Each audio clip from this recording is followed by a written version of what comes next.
பத்திரிகை இல்லை, பேசாத தொலைக்காட்சிகள் இல்லை, விவாதிக்காத அறிவுஜீவிகள் இல்லை, நம்ம பற்றி கவலைப்படாத அரசியல் கட்சிகளும் இல்லை. ஆனால் பெரும்பகுதி என்ன சொன்னார்கள்? போராட்டமா? அவ்வளவுதான், சாம்சங் கம்பெனி ஆந்திரா ஓடுது. போராட்டமா? சாம்சங் கம்பெனி மூடிட போறான். போராட்டமா? தொழிலாளிகள் எல்லாருக்கும் வேலை போயிடும். ஐயோ ஸ்ட்ரைக்கா? தீர்ந்து போச்சு. இப்படி எல்லாம் சொன்னாங்க. ஆனால் ஓராண்டு கழித்து சங்கமும் இருக்கிறது, சாம்சனும் இருக்கிறது, நம்முடைய இயக்கமும் இருக்கிறது. அவனும் ஓடல, நாங்களும் ஓடல. ஓட முடியாது, நஷ்டமும் இல்ல, இங்க லாபம் தான் அதிகம். மேலும் சாம்சங் கடந்த போராட்டத்துக்கு பிறகு இப்பொழுது பல நூற்றுக்கணக்கான கோடி ரூபாய் கூடுதலாக இன்வெஸ்ட்மெண்ட் செய்யப்பட்டு தொழிற்சாலை விரிவாக்கம் செய்யப்படுகிறது. ஆனால் இந்த போராட்டத்தை பார்த்துத்தான் அன்றைய தினம் எல்லா மீடியாக்களும் நமக்கு எதிராக கடுமையான அவதூறுகளை செய்தார்கள். ஆனால் உண்மை அது அல்ல என்பதனை இன்று ஓராண்டு கழித்து நாம் பார்க்கிறோம். சங்கமே பதிவு செய்ய முடியாது என்று சொன்னார்கள். நான் ஜனவரி மாதம் முதல் வாரத்தில் பேசிய பேச்சு இப்பொழுதும் இருக்கிறது. நிச்சயமாக ஜனவரி மாதம் 26ஆம் தேதிக்கு பிறகு எங்கள் சங்கம் பதிவு செய்யப்படும் என்று நாம் பகிரங்கமாக அறிவித்தோம். சொன்னபடி நடந்தது. ஜனவரி 27 சாம்சங் இந்தியா தொழிலாளர் சங்கம் பதிவு செய்யப்பட்டது. உங்களோட அங்கீகாரமே கிடையாது. முதலில் அவர் விட்ட சவால். ஓராண்டு கழித்து நாம் இப்போது திரும்பி பார்க்கிறோம். என்ன சொன்னார்கள்? சங்கத்தோடு சமமாக உட்கார மாட்டோம், உங்களோடு நாங்கள் கையெழுத்து போட மாட்டோம், நீங்கள் கேட்ட எந்த கோரிக்கையும் வராது என்றெல்லாம் வீரவசனம் பேசினார்கள். சங்கமே வராதாமே, பதிவே செய்ய முடியாதாமே, தமிழ்நாடு அரசாங்கமே அவங்க பாக்கெட்ல இருக்காம, அப்படிதான் இருந்தது. பதிவே பண்ண மாட்டேன்னு அரசாங்கமே சொல்லிச்சு. நம்ம கோர்ட்டுக்கு போன கோர்ட்டோட பதிவு பண்ணு சொல்லல, ஒரு முடிவை எடு என்றுதான் நீதிமன்றம் சொன்னது. அந்த முடிவு சட்டப்படியான முடிவாக இருக்க வேண்டும் என்றுதான் நீதிமன்றம் எதிர்பார்த்தது. அதான் நடந்தது. ஆனால் என்ன நடந்ததற்கு பிறகு நம்மளோடு சமமாக உட்கார்ந்தார்கள். உட்கார்ந்தது மட்டுமல்ல, 4 மந்திரிகள், 4 அமைச்சர் பெருமக்கள் தலைமையில் எந்த தலைமை செயலகத்திலே கருங்காலி ஒப்பந்தம் போட்டார்களோ அதே இடத்தில் அமைச்சர்கள் முன்னணியில் சாம்சங் இந்தியா தொழிலாளர் சங்கம் ஒப்பந்தத்தை போட்டது. 16 ஆண்டுகளில் கிடைக்காத உயர்வை நம்முடைய 37 நாள் போராட்டத்தில் நாம் சாதித்தோம். 21,000 ரூபாய் எப்படி வந்தது? சாம்சங் கேட்ட அப்படி புடுங்கி உடைச்சிட்டு வந்தது. எத்தனை ஆண்டுகள் தடை. ஆனால் அதன் பிறகு போட்டி சங்கத்தை உருவாக்கினார்கள். அதாவது அது சங்கமே கிடையாது, மன்னிக்கணும், அது ஒரு போட்டி நிர்வாகத்தினுடைய அன்பு குழந்தை. வேற மாதிரி சொல்ல போச்சுக்கிறாங்க, அது அன்பு குழந்தை. அதாவது அந்த அன்பு குழந்தை வந்து வெயிலுக்கே வராது, அது ஏசு ரூமுக்குள்ளேயே இருக்கும். அதுக்கு டி பாசிட்டிவ், அதாவது உங்களுக்கு டி வெயிட்டபிளே இருக்காது அது கிட்ட. ஏன்னா வெயில் பட்டாதானே இந்த மாதிரி ஆர்ப்பாட்டத்துக்கு வரணும், அவன் உழைக்கணும், அவன் போராடணும், அவன் கடுமையா வேலை செய்யணும். எதுவுமே செய்யாத ஒரு குழந்தை எப்படி இருக்கும்? அது வேலையும் செய்யாது, சாப்பிடும், தூங்கும், திருப்பி எழுந்துக்கும், திருப்பி சாப்பிடும், திரும்பவும் தூங்கும். சாம்சங் முதலாளியை பார்த்து இடிக்கும், திருப்பி போய் ஏசி ரூம் தூங்கிக்குமான்னு சொல்லணும். உள்ளே ரூம் கட்டி விட்டாங்களே. இப்படி ஒரு குழந்தை இருந்தா அது ஏகப்பட்ட நோயோட தான் இருக்கும். ஆனால் அந்த குழந்தையோடு அதை பலப்படுத்துவதற்கு நம்முடைய தோழர்களை, நம்முடைய சங்க தொழிலாளிகளை கட்டாயப்படுத்தினார்கள். மீண்டும் மீண்டும் தொடர்ந்தது. இது நியாயம்தானா என்றுதான் நம்முடைய ஜனவரி மாதத்துக்கு பிறகு நம்முடைய தோழர்கள் உள்ளே இருக்கிற அதிகாரியை சந்தித்து முறையிடுவதற்கு நேரம் கேட்டார்கள். நேரம் கிடையாது என்று சொன்னார்கள். சரி, சாப்பாடு நேரத்தில் பார்க்கலாமான்னு கேட்டோம். சாப்பாடு நேரத்தில் கூட பார்க்க முடியாது. நாங்க சாப்பிடறதை விட்டு நாங்க போய் இருந்தா பாக்குறோம்னு போனோம்.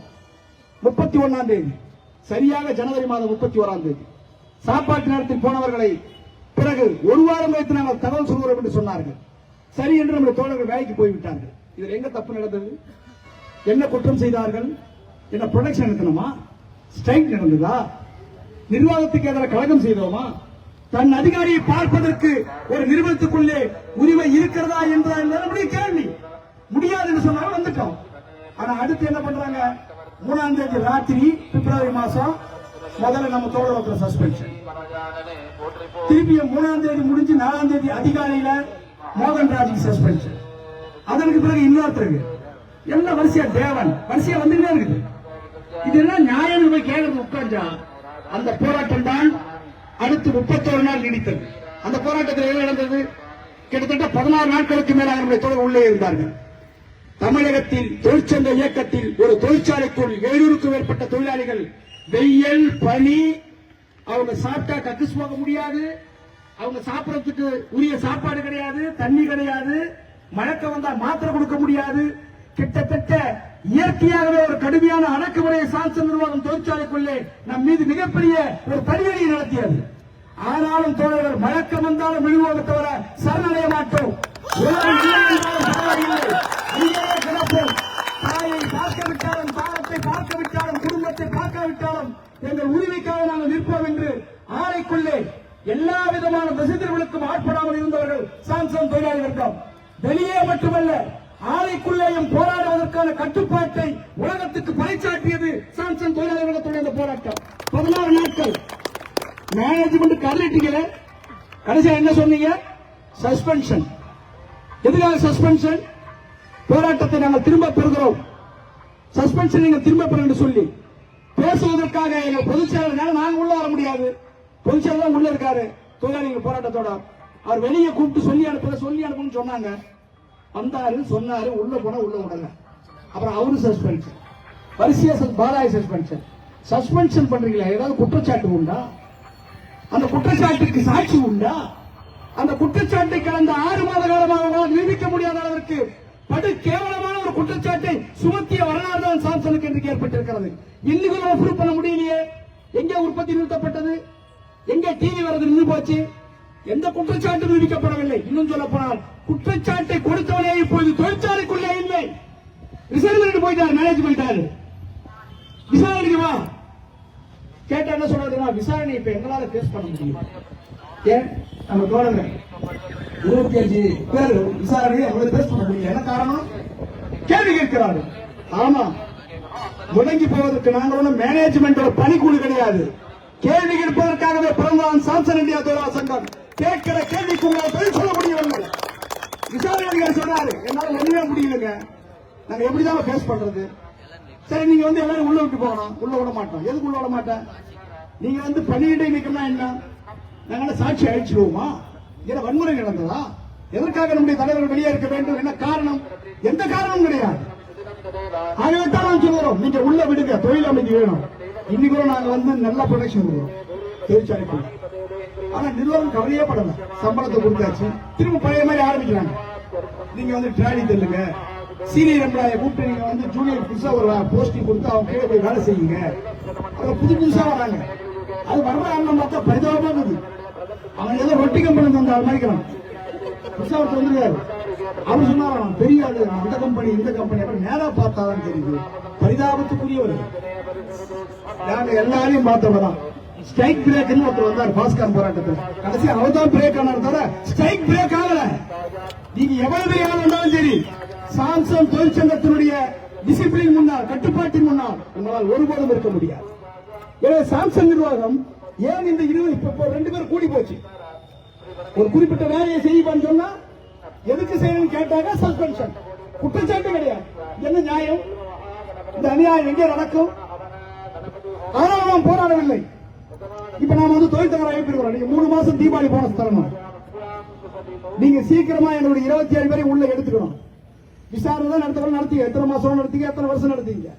ஏனென்றால் அது தோற்க போகிற விசாரணை.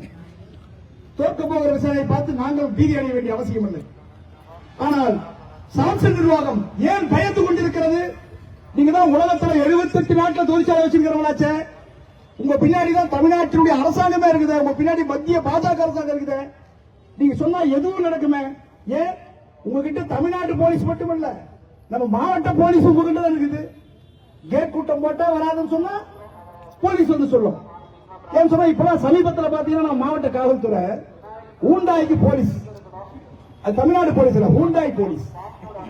ஒரு நாள் சாம்சங் போலீஸ், ஒரு நாள் கபாரா போலீஸ், கம்பெனி போலீஸ் நடத்துகிறாங்க. தொழிலாளியை தலைவர் செஞ்சுட்டா உங்களுக்கு கஷ்டமா இருக்குது. அவர்களாகவே முன் தடை செய்கிறார்களா? இவங்க மனு கொடுத்தோமா? நான் கேட் கொடுத்த பாருங்க. நாங்க மனு கொடுக்காம இவங்களாம் தடை பண்ணுவாங்க. இப்போ ஊண்டாயில தொழில் வந்துருக்காரு. எதுக்காக? ஒரு மனித சேவை இருக்க கூடாதா? தொழிலாளியை சந்திக்க கூட சந்திச்சா என்ன? தொழிலாளியே தலைவன் தொழிலாளி சந்திக்கலாம். உங்களுக்கு என்ன போச்சு? என்ன 2 பயங்கரவாதியா சந்திக்கிறாங்க. நீங்க இந்த மாதிரிலாம் பண்றதனுடைய விளைவுதான் நேபாள பார்த்து பார்த்து பார்த்து பார்த்து பொறுத்து பார்த்தான். அவன் பாட்டு அடிச்சு நொறுக்கிட்டான். போலீஸ் ஸ்டேஷனும் கிடையாது, ஜனாதிபதி மாளிகையும் கிடையாது, கோர்ட்டும் கிடையாது. அதுக்குள்ள உட்கார்ந்து இந்த பிரதமரும் இல்ல, எல்லாம் காலி. இந்த கும்ப வன்முறை ஏன் வருகிறது? என்ன காரணம்? ஜனநாயக ரீதியாக மக்களுடைய கருத்துக்களை நீங்கள் கேட்க தவறினால் அது இன்னொரு விதமான வயலன்ஸாக மாறும். நீங்க ஜனநாயகத்தை மதிக்க கற்றுக் கொள்ளுங்கள். ஜனநாயகத்தை மதிக்காத இடங்களில் இதுதான் நடக்குவதற்கு மீண்டும் மீண்டும் இந்தியாவை சுற்றி சாட்சிகளாக இருந்து கொண்டிருக்கின்றன. ஆனால் இங்கே தொழிலாளிகளை அவருடைய அமைப்புகளை நீங்கள் தடை செய்ய பார்க்கிறீர்கள். யாரையும் தடை செய்துவிட முடியாது. சாம்சன் தொழிலாளிகள் தங்களுடைய ஊதிய உயர்வு கோரிக்கையை வெற்றி பெற்று ஓராண்டு நாம் போராட்டத்தை நடத்தி முடித்திருக்கிற போது எங்களுக்கு நஷ்டம் ஏதும் இல்லை. சம்பளத்தை நாங்கள் உயர்வாக பெற்றிருக்கிறோம். எல்லா கிப்டையும் நாங்கள் வாங்கி இருக்கிறோம். எது எதெல்லாம் முடியாதுன்னு சொல்லி எல்லாத்தையும் நாங்கள் வாங்கி இருக்கிறோம். இங்க கூட கோஷம் போடுறத சொன்னார். நாங்கள் அங்கீகரிக்கப்பட்டவர்கள். என்னைக்கு என்னோட உட்காந்து கையெழுத்து போட்டு அன்னைக்கே நீ அங்கீகாரம் நாங்க வாங்கிட்டோம். நீதான் சரணாகதி அளிச்ச. நாங்கள் அங்கீகரிக்கப்பட்ட சங்கம் தான். இந்த உள்ள ரூம் கொடுத்தாதான் அங்கீகாரமா? ரூமே வேணாம். நீங்க பெரிய ரூம் போட்டு தர்றது.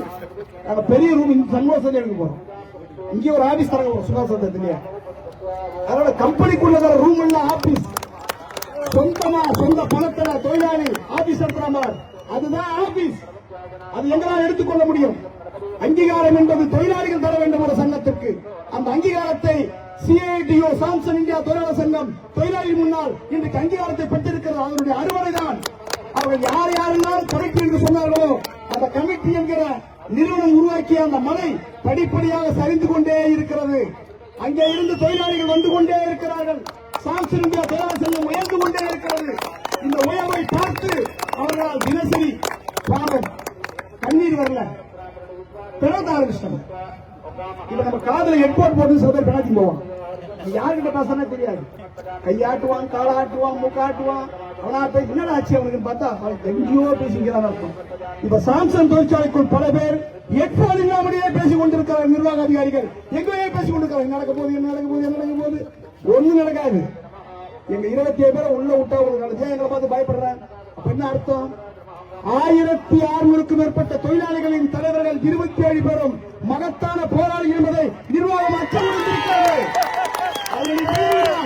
என்னை பார்த்து பயப்படுகிற காரணம் நான் ஏற்கனவே சொன்னதை போல எல்லாம் உங்கள் கையில், அரசாங்கம் உன் கையில், நீதிமன்றம் உன் கையில், காவல் அதிகாரிகளுடைய பட்டாளம் உங்கள் கையில், எல்லாம் இருந்தும் எங்களை பார்த்து அச்சப்படுகிற காரணம் இது எல்லாவற்றையும் விட எங்களுடைய பலம் அசாத்தியமானது.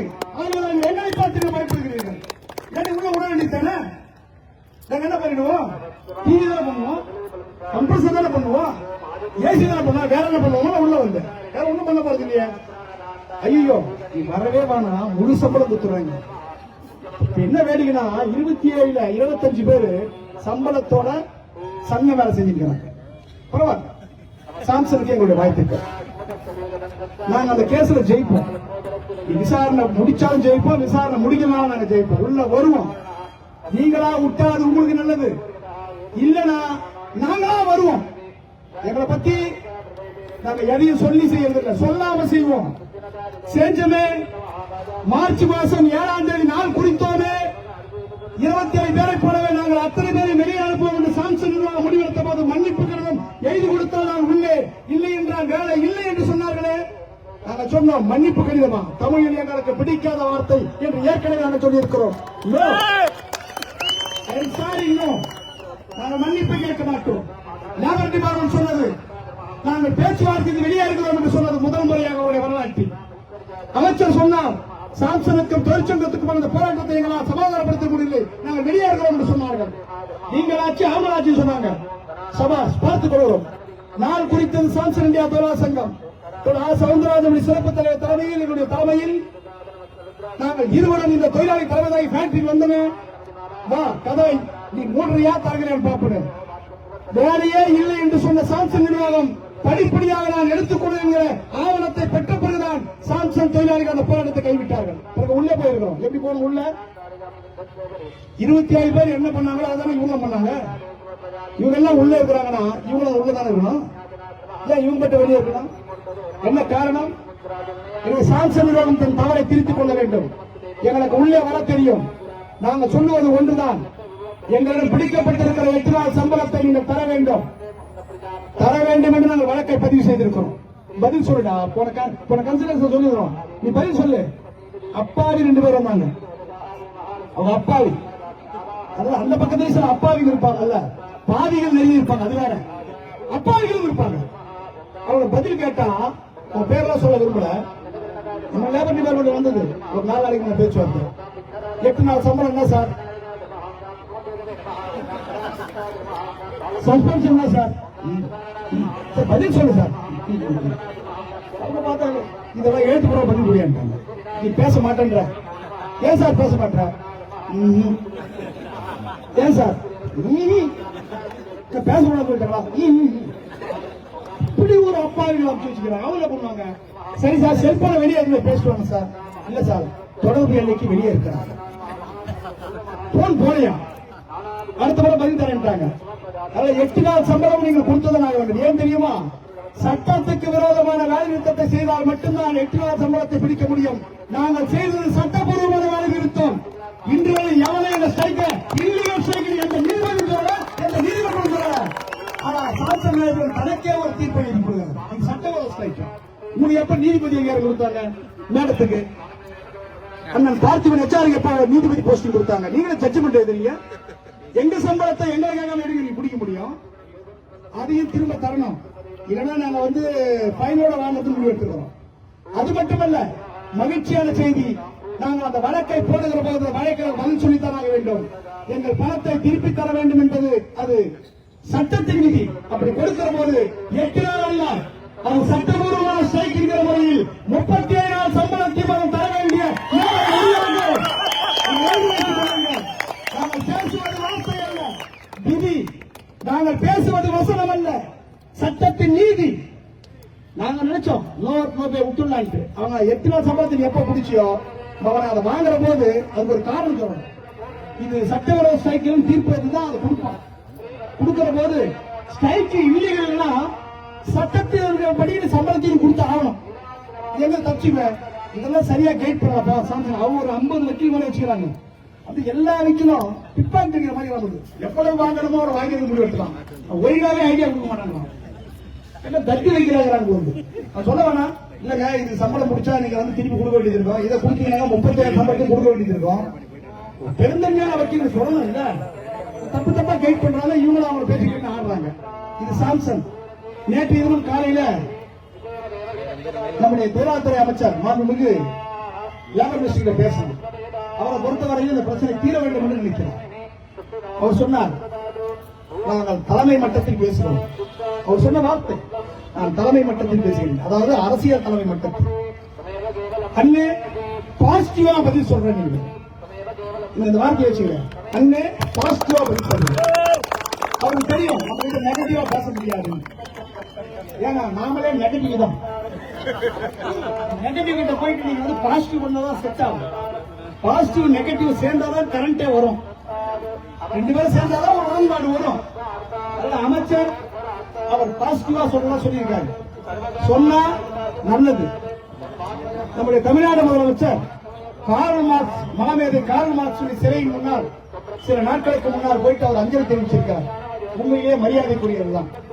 மார்க்ஸ் தான் சொன்னார், உலக தொழிலாளிகளே ஒன்று சேருங்கள் என்று. அவர் மட்டும்தான் நீங்க போய் அஞ்சலி தெரிவிச்சுட்டு வந்துருக்கீங்க. மார்க்ஸ் தான் சொன்னால் இந்த சுரண்டல் என்பது கொடூரமானது, வரலாறு முழுவதும் மற்ற போராட்டங்களின் வரலாறு என்று மார்க்ஸ் தான் சொன்னார்.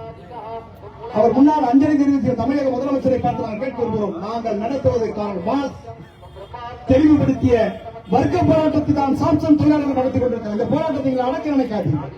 தொழிலாளிகள் நடத்துகிற எல்லா போராட்டங்களும் வர்க்க போராட்டங்கள் தான். எனவே போக்குவரத்து தொழிலாளியாக இருந்தாலும் சரி, சென்னை மாநகராட்சி தொழிலாளியாக இருந்தாலும் சரி, சாம்சன் தொழிலாளி வர்க்கமாக இருந்தாலும் சரி, இங்க இருக்கிற எல்லா தொழிலாளரும் தன்னுடைய வர்க்க போராட்டத்தை நடத்துவது எதற்காக? சங்கம் நம்முடைய சிஐடி மாவட்ட மாநாடு வருகிற 20, 21 தேதிகளில் நடைபெற இருக்கிறது காஞ்சிபுரத்தில். சாம்சன் தொழிலாளர்கள் 20ஆம் தேதி மாலை நடக்கிற அந்த பெரும் பேரணியில் இளம் செம்படையாக அத்தனை தொழிலாளர்கள் தமிழ்நாட்டில் கவனத்தை ஈர்க்கக்கூடிய வகையில் இந்த மாவட்டத்தின் அத்தனை தொழிற்சாலைகளும் பங்கேற்குமாறு அன்போடு கேட்டுக் கொள்ள வருகிறேன். ஏன் அந்த பேரணியில் நாங்கள் சாம்சன் நிர்வாகம் இதற்குள் ஒரு நல்ல முடிவை எடுக்கவில்லை என்று சொன்னால் சிஐடி மாவட்ட மாநாடு அடுத்த கட்ட போராட்டத்தை அறிவிக்கும். இங்கேயே நாங்கள் சொல்கிறோம், தீபாவளிக்கு முன்னே நாங்கள் உள்ளே வந்தால் 2 பேருக்கும் தீபாவளி. தீபாவளிக்கு பிறகு நீங்கள் அமைதியாக இருந்தால் வெடிக்கப் போவது பட்டாசு தான். ஆனால் அது வேலை நிறுத்துகிற பட்டாசாகத்தான் இருக்குமே தவிர முடிவு செய்து போய் நாங்கள் எடுத்தோடு நிலையத்துக்கு போக மாட்டோம். மாவட்ட மாநாட்டு மாநாட்டின் மூலமாக அறிவிக்க இருக்கிறோம். நீதி கேட்டு நெடும் பயணம் சொல்லுவோம். நியாயம் வேண்டும் என்று கேட்போம். உள்ளூர் கவனத்தை, தமிழ்நாட்டு கவனத்தை, இந்திய கவனத்தை, உலக தொழிலாளர் சங்கத்தின் கவனத்தை சாம்சன் தொழிலாளி வர்க்கம் ஈர்க்கும். எங்கள் போராட்டம் வடிவம் இருக்கும். நாங்கள் அறம் சார்ந்த போராட்டத்தை நடத்துவோம். எந்த வன்முறை நாங்கள் ஈடுபட மாட்டோம். சாம்சன் நிர்வாகம் பணிய வேண்டும். இல்லை என்றால் பணிய வைக்கிற போராட்டத்தை நாங்கள் சொல்லுவோம். ஆகவே தான் சொல்லுவோம், எங்கள் கோஷம் இதுதான். சங்கம் என்பது எங்கள் உரிமை, சமத்துவம் என்பது எங்கள் லட்சிய பயணம். இதுதான் எங்களுடைய கோஷம்.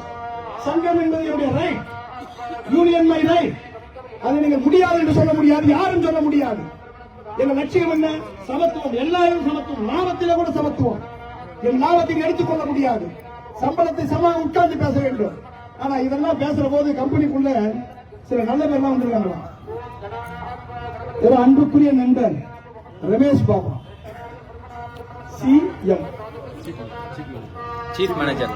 நான் சொல்றது சிஎம், சீஃப் மேனேஜர். அதாவது சிஎம் நினைச்சிருக்கிறார் கம்பெனிக்குள்ள. நான் தெரியல, அது சுருக்கம் தான் சிஎம். அவர் ரமேஷ் பாபு ரொம்ப மிரட்டுறாராம். அதுவும் டேவிட் அதுக்கு மேல மிரட்டுறாரு. ஏன்பா நீங்க தான் எங்களை மிரட்டலாமாப்பா? ஏன்பா நீங்க நாங்க மிரட்டுற மாதிரியா இருக்கிறோம்? நாங்க போறோம் வரோம், எங்கால் போறாரு வராரு. நாங்க ரொம்ப உள்ள ஒரு கேட் கூட்டம் தான் சொன்னோம். உங்க கம்பெனி மிரண்டு, போலீஸ் மிரண்டு, எஸ்பி ஆபீஸ் மிரண்டு, கவர்மெண்ட் மிரண்டு, கேட் கூட்டத்துக்கே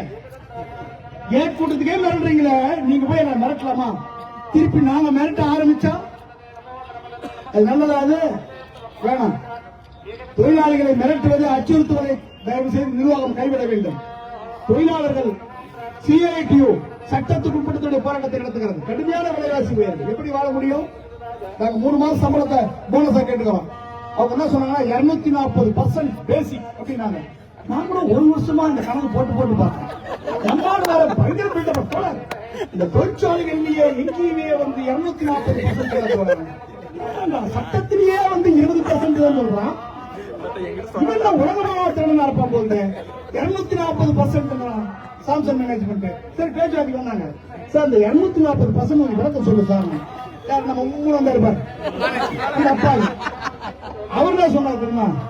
அது கணக்கு போட்டு பார்த்தேன், பர்சன்டேஜுக்குள்ளேயே வரல சார். அதுக்கு சார் 240% இல்ல சார். அது எப்படி போட்டாலும் அது 1 மாச சம்பளத்துக்குள்ள தான் வரும். பாருங்க, ஊர்ல கூட 1 மாசம் சம்பளம் சொன்னா இவன் 240% சொல்றான். அப்புறம் என்ன சொல்றான் தெரியுமா? 20% கூட தான் வரும். என்ன கணக்கு சார்? அப்புறம் கேட்டேன், சரியான கணக்கு சொல்லு சார். இல்ல சார் நான் போட்டு வந்து சொல்றேன். 240 சொல்றது. அவன் என்ன சொல்றாங்கன்னாக்கா 1000 ரூபாய், 1000 ரூபாய், இதுவும் 1000 ரூபாய் தான். இன்னொரு டைம் சொல்றது அப்படி சொல்றாங்க. அவங்க அப்படியே சொன்னா சரியில்லை. 240% அப்படின்னா எங்க இடத்துல மிரண்டு போட்டீங்க. 15 வருஷம் மிரண்டு போட்டீங்க. 240 அப்புறம் தான் சொல்லலாம். இந்த ஏமாத்திர வேலை வேணாம். உங்களுடைய பேலன்ஸ் ஷீட்டை கொடு, சப்மிட் பண்ணி கொடுத்துதான். நான் எழுப்பிட்டோம் போனஸ் டிமாண்ட். இந்த முறை நீயாக அறிவித்தால் அதுக்கு பெயர் போனஸ் அல்ல. நாங்க கேட்கிறோம், நீ கொடுக்கணும்.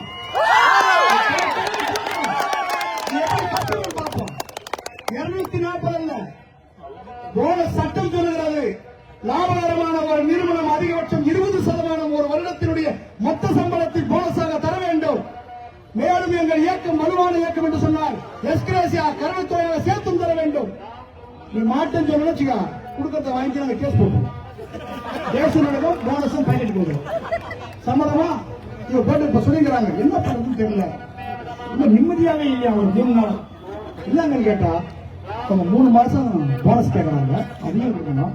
27 பேரை உள்ள அதையும் விடணும். அப்புறம் பொங்கலுக்கு முன்னாடி ஒரு குடுக்கல் நடக்கும், அதையும் கொடுக்கணும். எதை நிறுத்தினாலும் பம்பாயிடம் போகுது, எதை நிறுத்தினாலும் வேலை நிறுத்த வாங்கிட்டு. இப்ப அவங்க கூட ஒரு பெரிய பார்லிமெண்ட் நடந்துருக்கு சாம்சங்குள்ள. நடக்கணும். எங்களை பொறுத்தவரையிலும் 8 நாள் வேஜம் கொடுத்தாகணும், போனஸும் கொடுத்தாகணும், 27 பேர் உள்ள வந்தாகணும். இந்த 3ம் அடிப்படையான உரிமை. சங்கம் என்பது நாங்கள் சாதித்த எங்களுடைய வரலாற்றின் உரிமை. அது அதை பற்றி நாங்கள் இப்போது கொஞ்சம் கவலைப்படவில்லை. ஏனென்று சொன்னால் சங்கம் பலமாகி கொண்டிருக்கிறது. இந்த பின்னணியில் சிஐடி மாவட்ட மாநாடு காஞ்சிபுரத்தில் நடைபெற்றிருக்கிறது. அந்த மாநாடு பல முக்கிய முடிவுகளை எடுக்க இருக்கிறது. இந்த பகுதி முழுவதுமே போராட்டத்தை ஒடுக்கி விடலாம் என்று நினைக்கிறார்கள். நாங்கள் ஒடுக்க முடியாத வர்க்கம் என்பதை தமிழ்நாடு அரசாங்கம் புரிந்து கொள்ள வேண்டும். சிஐடியு அடங்க மறுக்கிற இயக்கம், தன்னை பலப்படுத்திக் கொண்டு முன்னேறுகிற இயக்கம், சாம்சங் தொழிற்சாலை மகத்தான உண்மைகளை படைத்திருக்கிறது. ஆகவேதான் ஒரு நிறுவனம் மட்டுமல்ல, சென்னை மாநகராட்சியிலே தொழிலாளிகள் போராடி கொண்டிருக்கிறார்கள். நம்முடைய போராட்டத்தை பார்த்து, நம்முடைய அமைப்பை பார்த்து பெருமைப்படுத்தியது பேங்க் ஆஃப் அதிகாரிகள் சங்கம், வங்கி அதிகாரிகள் சங்கம். என்ன பண்ணா போன மாசம் நம்ம சுதந்திர தின அன்னைக்கு முன்னாள் வாங்க சாம்சங் சங்கம் தான் இன்னைக்கு உலகத்துக்கே ஒரு நம்பிக்கை கொடுத்துருக்குது. அந்த சங்கத்தை பாராட்டி கம்ப்யூட்டர் தரணும் அப்படின்னு அந்த சங்கம் முடிவெடுத்துருங்க. யார் நம்ம சங்கத்தை பாராட்டி அதை வாங்கறதுக்காக நானும் நம்ம எல்என் நம்ம சங்க நிர்வாகிகள் 12 பேர் கும்பலா போவோம். Chennai State Bank of India அதிகாரிகள் சங்கம் அண்ணாநகர் வாங்க நாங்க கிளம்பி போனோம். போற போது ஒரு டீ குடிக்கணும் பார்த்தா டீ தாங்க, டீ குடிக்க வந்த காரை பிடிச்சிக்கிறார் நம்ம கான்ஸ்டேபிள். போகக்கூடாது, காரை ஏன் சார் பிடிச்சிருக்கிறேன், நான் தானே சார் டீ குடிக்கிறேன். போகக்கூடாது டிஎஸ்பி போகக்கூடாதுன்னு சொல்லிட்டாரு. புரியல சார், என்ன சார் போகிறேன், நீங்க போறீங்களாமே தெரியல சார். அப்புறம் வந்து காரை வாங்கி கொடுத்து இன்னொரு இடத்துல டீ குடிச்சா அங்க வந்துட்டாங்க போலீஸ். படம் இல்ல, நீங்க போனா வந்து சென்னை நகரமே அப்படியே வன்முறை கலவரமாக மாறிடுது. நீங்க போனீங்கன்னா அவ்வளவுதான் பதட்டமாயிடும். நீங்க போனீங்கன்னா பூகம்பம் வெடிக்கும். ஏன் சார் நாங்களா எங்க பார்த்து சொல்லுங்க சார், நாங்க ஏதோ வந்து ஏதோ கம்ப்யூட்டர் போறாங்க. இல்ல செய்திலாம் வருது, நீங்க போனாலே அவ்வளவுதான். அதெல்லாம் இல்ல சார், பைபாஸ் மடக்கி அது கரெக்டா எங்க பாரு, நம்ம கம்பெனி பக்கத்துல ஒரு மண்டபத்தை குடிச்சு அங்கேயே உட்கார வச்சு 6 மணி வரையும் உள்ள கேட்டா பூகம்பம் வெடிக்குமா. சென்னைக்கு போனாங்க. எதுக்கு எங்களை பார்த்து இப்படி பயப்படுறீங்க? நடந்தா பயம், கேட் மீட்டிங் போட்டா பயம், ஆர்ப்பாட்டம் பண்ணா பயம், கோரிக்கை வச்சா பயம். தெனாலிராமன் படத்துல கமலஹாசன் பயப்படுற மாதிரி பயம் பயம் பயம். எதுக்கு வந்து பயப்படுற உள்ள விட்டுட்டு இனி விட மாட்டோம், கோர்ட்டில் தான் விடுவேன். யாரு? டிஎஸ்பி சாம்சங் தொழிலாளி வந்தா நம்ம கோர்ட்ல விடுவேன், நாங்க ரோட்ல உட்காந்து ரோட்ல உட்காந்துட்டோம். சுபாஷ் சந்திர பஸ் நின்று போச்சு. சார் பஸ் நின்று போச்சு சார். நாங்க போக்குவரத்து மினிஸ்டர், நாங்க பஸ் நிறுத்தி சும்மா வர ஆளுக்கு மண்டபத்தில் உட்கார வச்சா சும்மா இருப்பாங்க. எங்கால எங்களை ஒரு ஏன் வந்து பஸ் விடணுமா, எது எது எது முடிவு எடுத்துக்கணும். அவர் இதை விட்டுருவோம் சார், விட்டாங்க. இப்படி அரசு எது எதுக்குதான் கைது பண்றதுன்னு தெரியல, எது எதுதான் நீங்க வந்து உள்ள உட்காரன்னு தெரியல. என்ன பண்ணிட முடியும் நினைக்கிறேன். நேற்றுக்கு பார்த்தா ஒரு நிதி அமைச்சர், நேபாள் நாட்டின் நிதி அமைச்சர் மாடி மேல வந்து தூக்கி போட்டாங்க. எவ்வளவு கோபம் இருக்கும். போட்டது தப்பு, யாரையும் வந்து தாக்கக்கூடாது, யாரையும் வந்து வன்முறையில் ஈடுபடுத்தக்கூடாது நம்முடைய நிலைப்பாடு. ஆனால் இப்படிலாம் நீங்க பண்றீங்களே, இந்த கோபம் என்ன ஆகும்? எனவே சாம்சங் தொழிற்சங்கம் எடுத்திருக்கிற நிலைப்பாட்டுக்கு நம்ம தோழர் உறுதியாக இருக்க வேண்டும். இந்த சோகாஸ் கொடுக்கறது இந்த மொத்தம் ஒன்றும் பயப்படவே வராதுங்க. அது மொத்தமே எப்படி தெரியுமா, அது எண்ணெயில ஒரு மசாலோட மாதிரி அது டெவலப்மெண்ட் கொதிக்கும். அதுக்கு மேல அது ஒண்ணும் கிடையாது. அவன் என்னென்னமோ ஒரு சர்க்குலர் கொடுத்துருக்கான், ஒரு சோகாஸ் கொடுத்துருக்கான். அவன் நினைச்சா திடீர்னு ஒரு நாளைக்கு வராங்க, உங்க பசங்க எல்லாம் கெட்டு போயிட்டாங்க, லீவே எடுக்க கூடாது.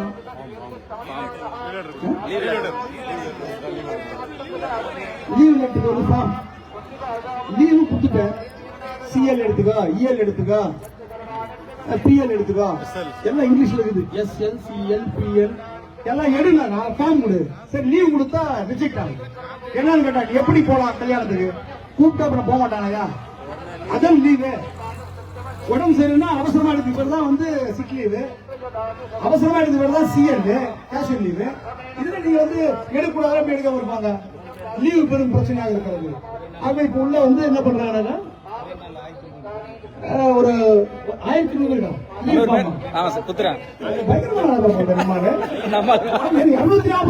போனஸ் தராங்க. அதுதான் பார்க்க. ஆகவே சாம்சங் எங்களோடு மோதுவதை கைவிட வேண்டும். லேபர் மினிஸ்டர் தமிழ்நாடு அரசாங்கம் தலையிட வேண்டும். எங்கள் அத்தனை தோழர்களும் வழக்கம் போல் வேலைக்கு போறோம். அதான் நாங்க வேற எந்த கோரிக்கை வைக்கல. அதெல்லாம் போய் உங்களுக்கு தெரியும், எங்களுக்கு தெரியும். உள்ள போயிட்டோம். முடிஞ்சா 3 வருஷத்துக்கு தொழில் அமைதி. சாம்சங்ல எந்த பிரச்சனையும் வராது. அதை ஒட்டி வேற எந்த பிரச்சனையும் அதிகம் வராது.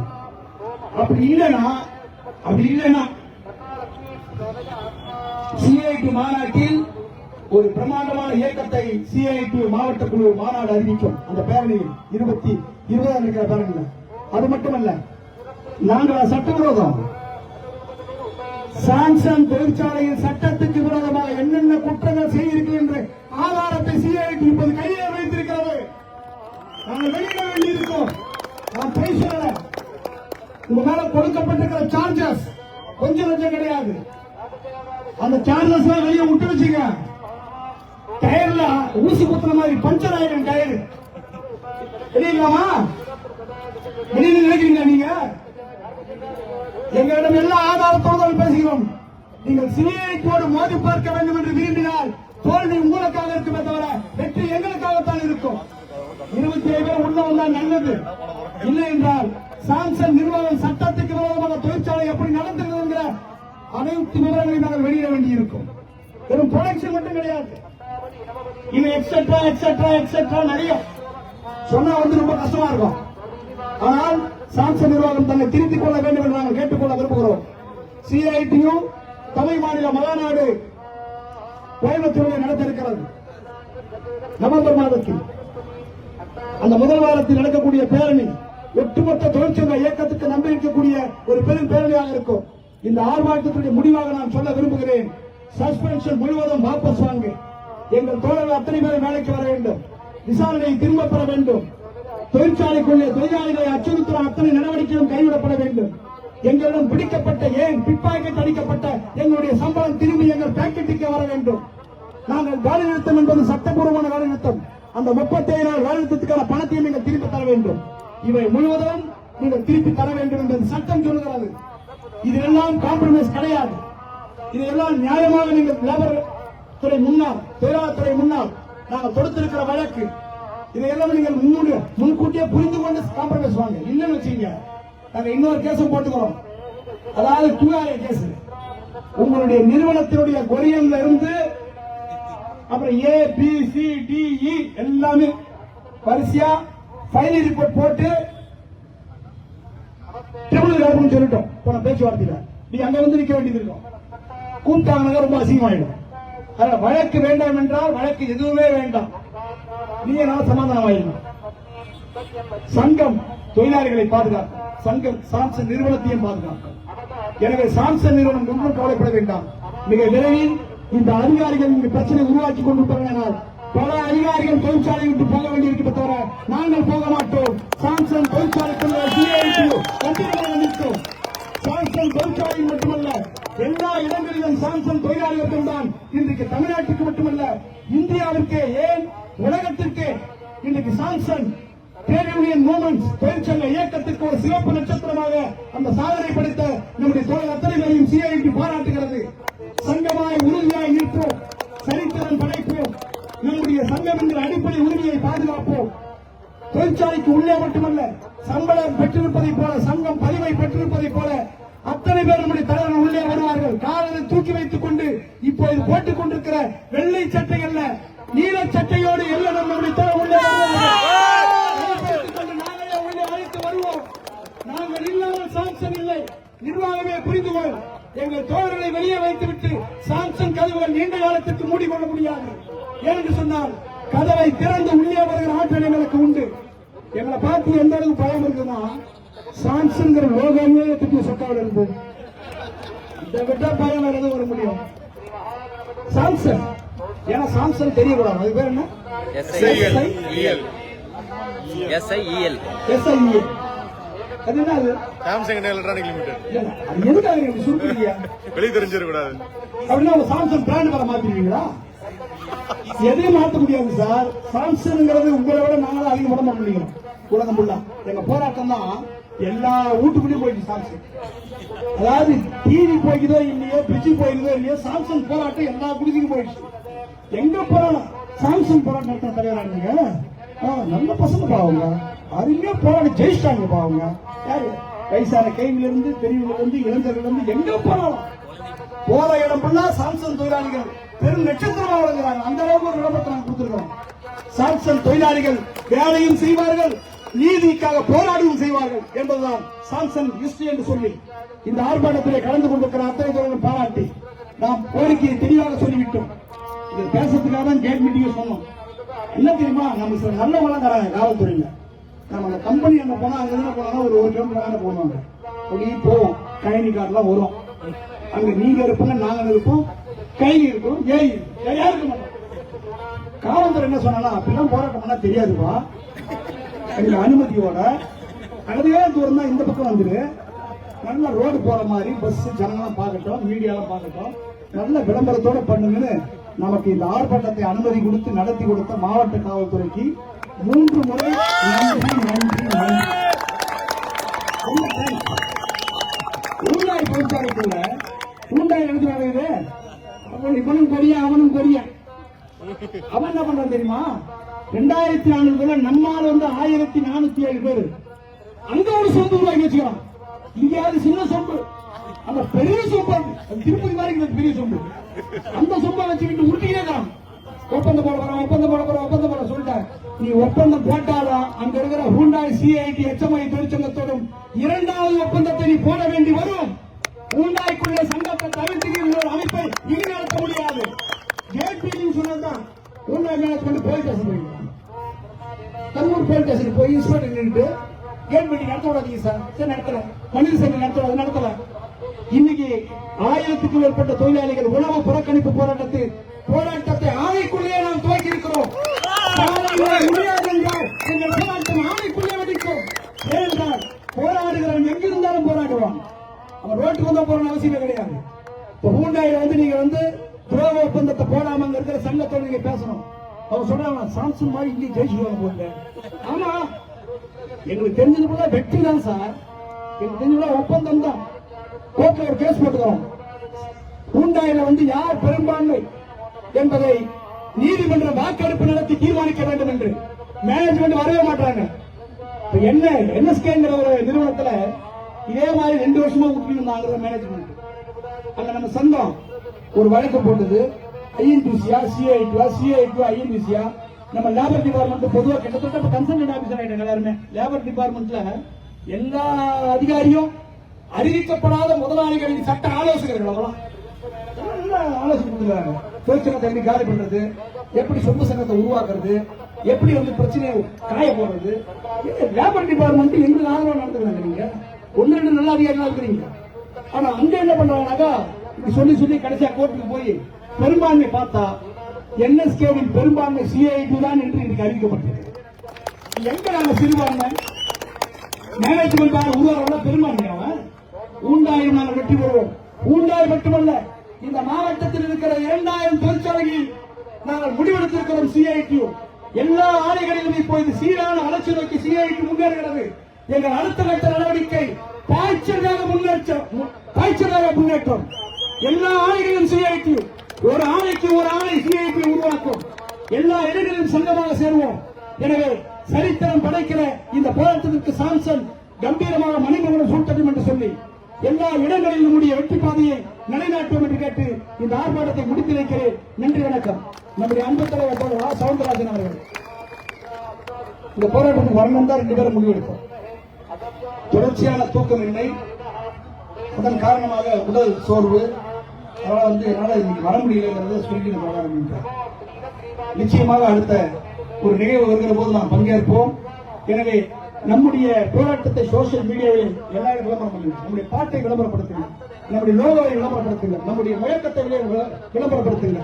நம்முடைய முழக்கம் சங்கம் என்பது எங்கள் அடிப்படை உரிமை, சமத்துவம் எங்கள் லட்சிய பயணம், அதை நோக்கித்தான் எங்கள் ஒவ்வொரு நாளும் நகரம் என்கிற முறையில் நாம் 20ஆம் தேதி காஞ்சிமா நகர், எல்லா பாதங்களும் காஞ்சிமா நகரை நோக்கி, தொழிலாளி வர்க்கத்தின் எல்லா கால்களும் காஞ்சிமா நகரை நோக்கி சங்கம் என்கிற அந்த உரிமையை முழக்கத்தை நிலைநாட்டுகிற அந்த பதாகையை நோக்கி நாம் வீடு நடை போடுவோம். நன்றி, வணக்கம்.